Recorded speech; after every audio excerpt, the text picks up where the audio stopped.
Hello বন্ধুরা, দিনটি ছিল প্রচন্ড গরমের দিন। মাথার উপরে সূর্য টকবক করে ফুটছিল। সূর্য দেখা যাচ্ছে, দূরে দেখা যাচ্ছে এক পুলিশ স্টেশন। সেই থানার ভেতরে গিজগিজ করছে মানুষের ভিড়। কেউ এসেছে মামলা নিয়ে, কেউ বা অপরাধে ধরা পড়ে। এই বিশৃঙ্খলার ভেতরেই দাঁড়িয়ে আছে এক দৃঢ় চেতনার মহিলা পুলিশ অফিসার, ফারজানা। বয়স মাত্র 28, কিন্তু তার মুখে এমন কঠোর শৃঙ্খলা আর অটল ব্যক্তিত্বের ছাপ যে তাকে দেখেই ভয়ে সম্মানে মাথা নত হয়ে যায়। থানার সবাই জানে ফারজানা কারো প্রতি অন্যায় করে না।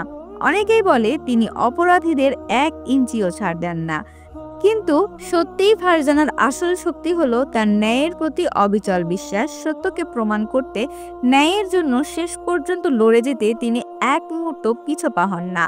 শৈশবে বাবা মা হারিয়ে তিনি এতিম হয়েছেন, তাই তিনি জানতেন সমাজ কিভাবে অসহায় মানুষদেরকে বোঝা মনে করে। এই কারণেই পুলিশে যোগদান দেওয়ার পর তিনি অন্যায়ের বিরুদ্ধে লড়াইকে নিজের দায়িত্ব বানিয়ে নিয়েছেন। সেদিন থানায় আনা হলো এক 16 বছরের ছেলে, নাম আইমান। ক্ষীণ দেহ, ভীত চোখ, তবুও চেহারায় স্পষ্ট নির্দোষ তার প্রমাণ। অভিযোগ ছিল সে দোকান থেকে রুটি চুরি করে খেয়েছে। দোকানদার জোরে জোরে বলছিল, এই ছেলেটা জন্মগতভাবে চোর, ওকে শাস্তি দিতেই হবে। ডিউটি অফিসার কড়া গলায় বলল, ফারজানা ম্যাডাম, এই ছেলেকে লকআপে দিন। কিন্তু ফারজানার দৃষ্টি পড়তেই মনে হলো এই ছোট্ট ভীত আর নিরীহ ছেলেটি সত্যি কি অপরাধ করতে পারে। তিনি জিজ্ঞাসা করলেন, তুমি কি চুরি করেছো? চোখ নামিয়ে ফিসফিস করে আইমান বলল, আমি ক্ষুধার্ত ছিলাম ম্যাডাম, শুধু এক টুকরো রুটি নিয়েছিলাম। এই কথা শুনে ফারজানার নিজের শৈশবের কষ্টের কথা মনে পড়ে গেল। তিনি সহকর্মীদের সামনে দাঁড়িয়ে স্পষ্টভাবে বললেন, ক্ষুধার্ত অবস্থায় এক টুকরো রুটি নেওয়া অপরাধ নয়, এটা ব্যর্থতা। এই ছেলেটিকে অপরাধী বলার আগে ভেবে দেখুন, তার মা মারা গেছে, বাবার নেশায় ডুবে থাকে, আর সে প্রতিদিন রাস্তায় ঘুরে বেড়ায়। সহকর্মীরা চুপ হয়ে গেল। থানার ইনচার্জ কিছুক্ষণ ভেবে অবশেষে বললেন, ঠিক আছে, ছেলেটিকে মামলা থেকে অব্যাহতি দেওয়া হলো, তবে তাকে যেন দায়িত্বশীল কারো তত্ত্বাবধানে রাখা হয়। থানা থেকে বের হওয়ার সময় আইমান ফারজানার পায়ে জড়িয়ে ধরে কাঁদতে লাগলেন, ম্যাডাম, আপনি না থাকলে আমি আজ জেলে থাকতাম। ফারজানা তাকে উঠে দাঁড় করিয়ে নিজের কাছে টেনে নিলেন। মনে মনে ভাবলেন, যে কষ্ট আমি শৈশবে পেয়েছি ওকে আমি তা পেতে দেব না। এবং সেই মুহূর্তে তিনি সিদ্ধান্ত নিলেন আইমানকে তিনি নিজের কাছে রাখবেন, যেন তার জীবনটা আর একা না হয়। পরের দিন তিনি আদালতে আবেদন করলেন এমন একজন নিরীহ ছেলে আইমান, তাকে তার তত্ত্বাবধানে দেওয়া হোক, এবং আদালত তা মঞ্জুর করলো। এভাবেই আইমান ফারজানার ঘরে এলো। শুরুতে সে ভয়ে ছিটিয়ে থাকতো, মনে হতো এখনো হয়তো গালাগালি বা মারধর খেতে হবে, কিন্তু ধীরে ধীরে বুঝতে পারলো ফারজানার ঘর আলাদা। সেখানে বকাঝকা নেই, আছে শুধু মমতা আর যত্ন। ফারজানা তাকে পড়াশোনায় মন দিলেন, পরিষ্কার কাপড় পরালেন, আর সবচাইতে বড় কথা, বারবার বোঝালেন, তুমি একা নও, আমি আছি। দিন গড়ানোর সঙ্গে সঙ্গে আইমানের জীবন বদলে যেতে শুরু করলো। মুখে ভয়ের ছায়া মুছে গেল, ভরসার আলো জ্বলে উঠল। স্কুলেও সে ভালো ফলাফল করতে শুরু করলো। শিক্ষকেরাও অবাক হলেন। পাড়ার মানুষ বিস্ময়ে তাকিয়ে দেখলো যে ছেলেটি তারা একদিন চোর বলে গালি দিত, আজ সেই ছেলেটি সম্মানিত পুলিশ অফিসারের তত্ত্বাবধানে একেবারে নতুন হয়ে উঠেছে। কিন্তু সমাজের চোখ বদলাতে দেরি হলো না। শুরু হলো ফিসফিসানি। একজন অবিবাহিত মেয়ের ঘরে কিশোর রেখেছে, এর পরিণতি কি দাঁড়াবে? ফারজানা এসব কথায় পাত্তা দিত না, কিন্তু ভেতরে ভেতরে তিনি ক্লান্ত হয়ে উঠেছেন। আইমানের নিষিদ্ধ চাহনি তাকে শান্তি দিত, তার নিষ্পাপ হাসি তাকে শক্তি দিত। মাঝে মধ্যে ফারজানা ভেবে ফেলতেন, যেমন তিনি শৈশবে একাকিত্বে কেঁদেছেন, তেমনি আইমানও সে কষ্ট বয়ে বেড়াচ্ছে। হয়তো এই কারণেই ছেলেটির প্রতি তার টান আরও বেড়ে গিয়েছিল। আইমানও ধীরে ধীরে বদলে যাচ্ছিল। আগে ফারজানাকে শুধু দিদি বলতো, কিন্তু সময়ের সঙ্গে সঙ্গে তার হৃদয়ে এক অদ্ভুত মমতা জন্মে নিয়েছিল, যার ভাষা সে নিজেও খুঁজে পেত না। একদিন স্কুলের কয়েকজন সহপাঠী তাকে বিদ্রূপ করে বলল, তুই তো দিদির সঙ্গে থাকিস, তোর বাবা মা নেই। কথাটা সহ্য হলো না। আইমানের চোখ ভিজে বাড়ি ফিরল। ফারজানার মুখে বুক গুজে কান্নায় ভেঙে পড়ল। ফারজানা তার অশ্রু মুছে দিয়ে শান্ত গলায় বললেন, আইমান, এখন আমিই তোর সবকিছু, তোকে আর কেউ কখনোই একা করতে দেবে না। সেই মুহূর্তে তাদের মধ্যে এমন এক সম্পর্কের জন্ম নিল যার নাম দেওয়া সহজ ছিল না। সমাজের দেওয়াল নিঃসন্দেহে উঁচু, কিন্তু হৃদয়ের অনুভূতি সেই দেওয়াল ভেদ করতে শুরু করলো। দিনগুলো কেটে যেতে যেতেই আইমান হয়ে উঠল ভিন্ন মানুষ। ভয় আর সংকোচ আর ভেতরে থাকলো না। এখন সে আত্মবিশ্বাসের দৃঢ় চেতনা। তবুও বয়সের টানাপোড়েনে তার মন বারবার দোল খেত। কখনো মনে হতো সে খুব ছোট, আবার কখনোই মনে হতো ফারজানাই তার পুরো পৃথিবী। অন্যদিকে ফারজানার জীবনেও আইমান ছাড়া অসম্পূর্ণ মনে হতে শুরু করলো। সকালে উঠে তার জন্য নাস্তা বানাতেন, স্কুলে পাঠাতেন, ফিরলে পড়াতেন। রাতে তার মাথায় হাত রেখে বলতেন, তুমি একদম একা নাও, আমি আছি তোমার সঙ্গে। ধীরে ধীরে সম্পর্কটা আরো গভীর হলো, তবে এমন এক বন্ধন যা সমাজ বুঝতে পারলো না কিংবা মেনে নিত না। চারপাশে কানাকানি বাড়তে লাগলো। একজন অবিবাহিত পুলিশ মহিলা অফিসার তার থেকে 13 বছরের ছোট ছেলেকে নিজের ঘরে আশ্রয় দিয়েছে। সামনে কি হবে? ফারজানা এসব কথা তোয়াক্কা করতো না, তবুও নির্জন রাতে কখনো কখনো মনে প্রশ্ন জাগতো, আমি কি সত্যিই আইমানকে দত্তক নিয়ে ভুল করেছি? কিন্তু যখনই আইমান তার কোলে মাথা রেখে ঘুমিয়ে পড়তো, তখন ফারজানার সব প্রশ্ন ঝাপসা হয়ে যেত। তার মনে হতো তিনি ভুল করেননি, তিনি একজন জীবনকে নতুন করে গড়ছেন। আইমান পড়াশোনার প্রতি আগ্রহ দিন দিন বাড়তে লাগলো। স্কুলে ভালো ফলাফল, শিক্ষকেরা তার প্রশংসাও করতে লাগলো। তবুও অন্য শিশুদের বিদ্রুপ তাকে আঘাত দিত। তোর মা নেই, তুই শুধু দিদির কাছে থাকিস, এই কথাগুলো আইমানের হৃদয়ে বিদীর্ণ করত। একদিন সে কান্না ভরা কণ্ঠে বলল, দিদি, আমি যদি তোমাকে মা বলে ডাকি তাহলে সবাই কি চুপ করে যাবে? ফারজানা তার সরলতায় মুচকি হাসলেন, কিন্তু মনে মনে ভাবলেন, আমি তো সত্যিই মায়ের চেয়েও তার জন্য অনেক বেশি কিছু হয়ে গিয়েছি। একদিন ফারজানা পুলিশ স্টেশন থেকে ফিরলেন। সেদিন তিনি একটি বড় অপারেশন করে এসেছেন, কিন্তু শরীর ভীষণ ক্লান্ত। দরজা খোলা মাত্রই আইমান দৌড়ে এসে জিজ্ঞাসা করলো, তুমি কি সেই চোরকে ধরতে পেরেছো মা? ফারজানা তাকে জড়িয়ে ধরলো, হ্যাঁ, ধরতে পেরেছি, তবে শুধু আমার জন্য নয়, তোর বিশ্বাস আমাকে জয়ের পথ দেখিয়েছে। সে মুহূর্তে আইমানের মন দৃঢ় হলো। ফারজানা ছাড়া তার পৃথিবী কল্পনাই করা যায় না। সময়ের স্রোতে আইমান কিশোর থেকে ধীরে ধীরে তরুণ হয়ে উঠেছিল। বয়স বেড়েছিল, শরীর ও মন গঠন বাড়ছিল। পাড়ার মানুষ এই নিয়ে কটূক্তি শুরু করলো। কেউ কেউ সরাসরি ফারজানাকে বলতো, তুমি যদি সত্যিই তাকে দত্তক নিয়ে থাকো, কাগজ দেখাও, নইলে কালকে বিপদে পড়তে হবে। এসব কথা ফারজানার কানে বাজতো, কিন্তু তিনি থামতেন না। তবে এক রাতে ছাদে বসে ঠান্ডা হাওয়ায় আইমান বলল, মা, আমি যদি সবসময় তোমার সঙ্গে থাকতে চাই, সেখানে থাকি না কেন? তুমি যেন আমাকে ছাড়তে পারবে না। ফারজানা অবাক হয়ে যায়, তার দিকে তাকালেন, তারপর ধীরে ধীরে মাথায় হাত রেখে বললেন, তুই সবসময় আমার সঙ্গেই থাকবি, এই প্রতিশ্রুতি দিলাম। তবে সমাজ থেমে থাকলো না। আইমান স্কুলের নিপীড়িত শিকার হলো। বন্ধুরা তাকে মারলো শুধু এই কারণেই যে সে ফারজানার কাছে থাকে। কান্না ভেজা চোখে সে ফিরে এলো এবং বলল, মা, যদি আমাদের সম্পর্ক সবাই মেনে নিত তাহলে আমাকে কেউ আঘাত করতে পারতো না। ফারজানার বুকে হাহাকার হয়ে উঠল। তিনি চাননি যে আইমান তার মতো সমাজে অন্যায়ের শিকার হোক। সে প্রতি রাতেই প্রতিজ্ঞা করলেন, যাই হোক আইমানের পাশে শেষ নিঃশ্বাস পর্যন্ত থাকবেন। এরপর ফারজানা আইনি প্রক্রিয়ার দিকে মন দিলেন। তিনি জানতেন সন্তানের দত্তক নেওয়া আইনি নিয়ম আছে।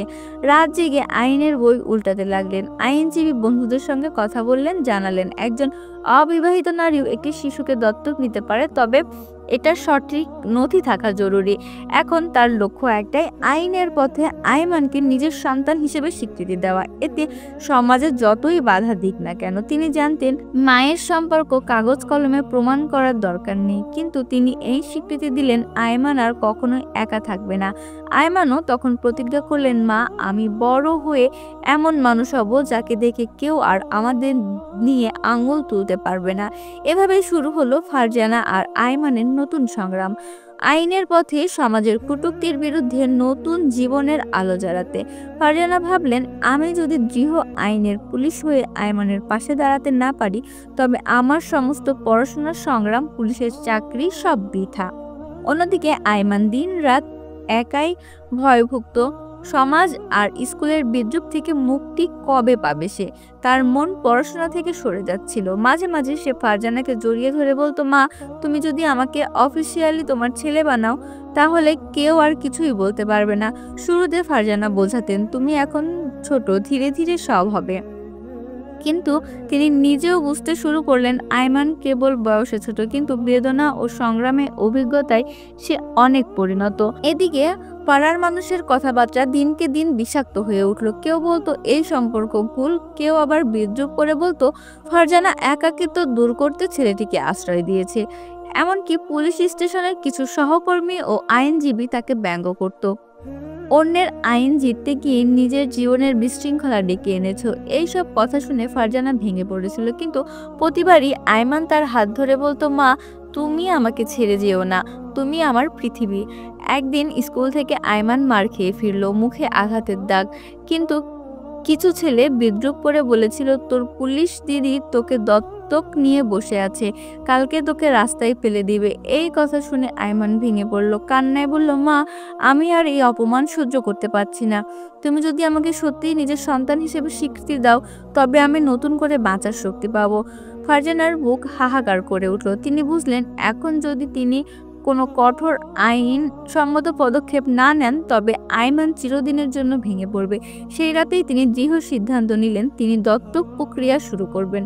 পরের দিন থেকে ফারজানা আইনের বই ঘাঁটতে লাগলেন, পুরো মামলার নজির খুঁজলেন, জানালেন একজন অবিবাহিত মহিলাও শিশু দত্তক নিতে পারে কিনা। তবে জটিল আইনি প্রক্রিয়া মেনে চলতে হবে। সমাজ বিরোধিতা, সমাজকর্মীদের বিদ্রূপ, চারপাশের অপমান, সবকিছু সত্ত্বেও তিনি পিছু পা হলেন না। তিনি তার বিশ্বস্ত বন্ধুদের অনন্যাকে সব খুলে বলেন। অনন্যা প্রথমে বিস্ময়ে চমকে উঠলেও ফারজানা ও আয়মানের বেদনা শুনে তার চোখ ভিজে উঠল।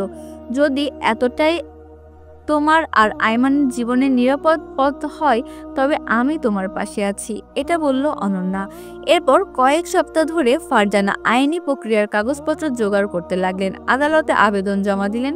প্রতিদিন আয়মানকে বোঝাতেন পথ সহজ নয়, লোকে গালি দেবে, হয়তো আইনও সময় নেবে, কিন্তু শেষমেশ তুই আমার বৈধ সন্তান হবি। আয়মান দৃঢ়ভাবে বলল, মা, আমি প্রস্তুত, তুমি আছো বলেই আমি বেঁচে আছি। এখন সমাজ যা খুশি তাই বলুক। সময়ের সঙ্গে সঙ্গে তাদের সংগ্রাম আরো বড় হতে লাগলো। সংবাদপত্রের শিরোনাম হলো ২৭ বছরের মহিলা পুলিশ এক কিশোরকে দত্তক নিতে আদালতে নড়ছেন। কেউ কেউ গালি দিল, কেউ সাহসিকতার প্রশংসা করলো, কিন্তু ফারজানা জানতেন এটাই তাদের বেঁচে থাকার লড়াই। তা যেন এক ঝড়, যেখানে শুধু ফারজানা আর আয়মানের সম্পর্ক নয়, তাদের ভবিষ্যৎ, তাদের জীবন, সবকিছুর এক হয়ে উঠেছিল। ফারজানা আদালতে দত্তের জন্য আবেদন করতেই খবরটা আগুনের মতো ছড়িয়ে পড়ল। সংবাদপত্রের শিরোনাম হলো, জেলার বিখ্যাত পুলিশ নাবালক ছেলেকে দত্তক নিতে চলেছেন।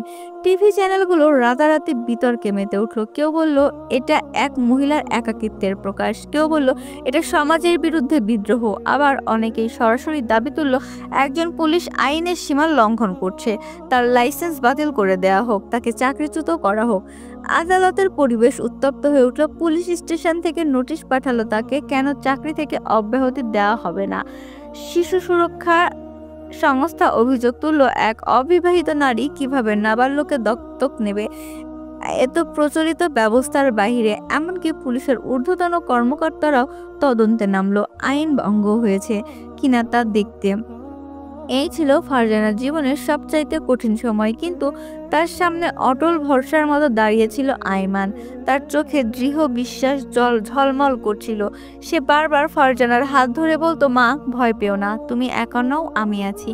কিন্তু বাইরের পরিস্থিতি ভয়ঙ্কর হয়ে উঠেছিল। সমাজের লোকেরা বাড়ির সামনে জড়ো হয়ে গালাগাল দিতে লাগলো, পাথর ছুঁতো, প্রতিবেশীরা মুখ ফিরিয়ে নিত। একসময় সম্মানিত পুলিশ এখন সবার কাছে বিতর্কের প্রতীক।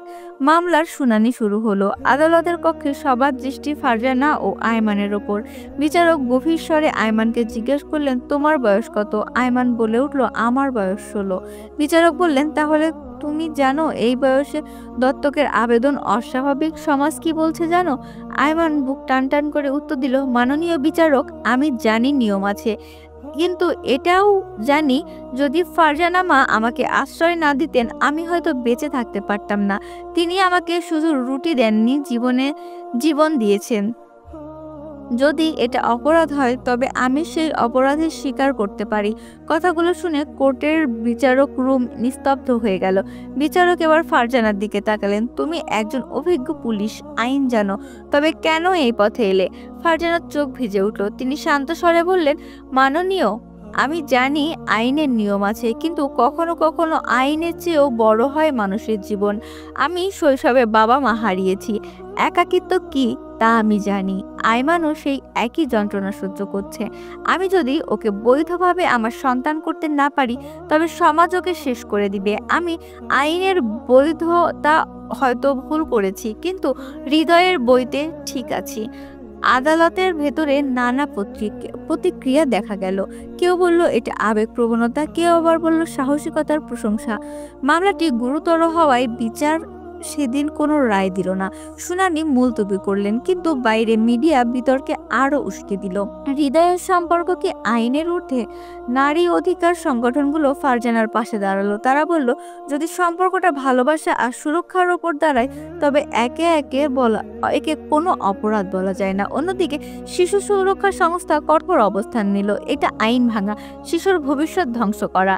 যে কোনো মূল্যে এটা ঠেকাতেই হবে। এই পরিস্থিতির মাধ্যমে আইমানকে স্কুল থেকে বহিষ্কার করা হলো। কারণ দেখানো হলো সে দত্তক নিয়ে সামাজিক বিতর্কিত তৈরিও করেছে, তাই তাকে নাবালক ছাত্র হিসেবে রাখা সম্ভব নয়। এ যেন এক জীবনের নতুন অন্ধকার নামিয়ে আনলো। কিন্তু ফারজানা জানতেন এখন আর পিছু হাঁটার সুযোগ নেই। এই লড়াই শেষ পর্যন্ত চালিয়ে যেতে হবে। এই খবর আইমানের জন্য ছিল সবচাইতে বড় আঘাত। কাঁদতে কাঁদতে সে ফারজানার কাছে এসে বলল, এখন আমি পড়াশোনা চালাতে পারবো না, সব শেষ হয়ে গেছে। ফারজানা তাকে বুকে টেনে নিয়ে শান্ত কণ্ঠে বললেন, না আইমান, এটা শেষ নয়, হয়তো এটাই আসল শুরু। যেমন আমি প্রতিটি কেস হাতে নিয়েছি, তেমন এবারও লড়বো তোর অধিকারের জন্য। পরের দিন ফারজানা হাইকোর্টে আবার আবেদন করলেন। সব চুক্তি ছিল শিক্ষা, কোনো শিশুর মৌলিক অধিকার। শুধুমাত্র সম্পর্ক নিয়ে বিতর্ক থাকায় সেই অধিকার কেড়ে নেওয়া অন্যায়। আদালতে দাঁড়িয়ে তিনি বললেন, শিশু সুরক্ষা আইন কখনোই সংসদ রোধ করার জন্য নয়, কিন্তু এই মামলার শোষণ হয়নি, বরং এটি একটি জীবন বাঁচানোর জন্য পদক্ষেপ নেওয়া হয়েছে। যদি আইন মানুষের জীবন ও অনুভূতি রক্ষা করতে না পারে তবে তা মানবিক দৃষ্টিকোণ থেকে দেখা উচিত। আদালত বিষয়টিকে গুরুতর বিবেচনা নিয়ে নির্দেশ দিলেন। আইমানের পড়াশোনা চলতে থাকবে। এটি ছিল ফারজানার প্রথম বড় জয়। তবু দত্তকে ফিরে আইনি লড়াই চলতেই লাগলো। কিন্তু সমাজের চোখে ধীরে ধীরে পরিবর্তন আসতে লাগলো। তারা একসময় গালি দিয়েছিল, কিন্তু তাদের মধ্যে অনেকেই বলতে লাগলো হয়তো ফারজানা ভুল করেনি, অন্তত একটি এতিম বাচ্চার জীবন তিনি রক্ষা করেছেন। এবার আইমান আরো মনোযোগী হয়ে উঠল। সে পড়াশোনায় ভালো ফলাফল করতে লাগলো, খেলাধুলাতেও নাম করলো। সংবাদপত্রে আবার খবর বেরোলো, কখনো বিতর্কের কেন্দ্রবিন্দু থাকা নাবালক আজ পড়াশোনা ও খেলায় উজ্জ্বল।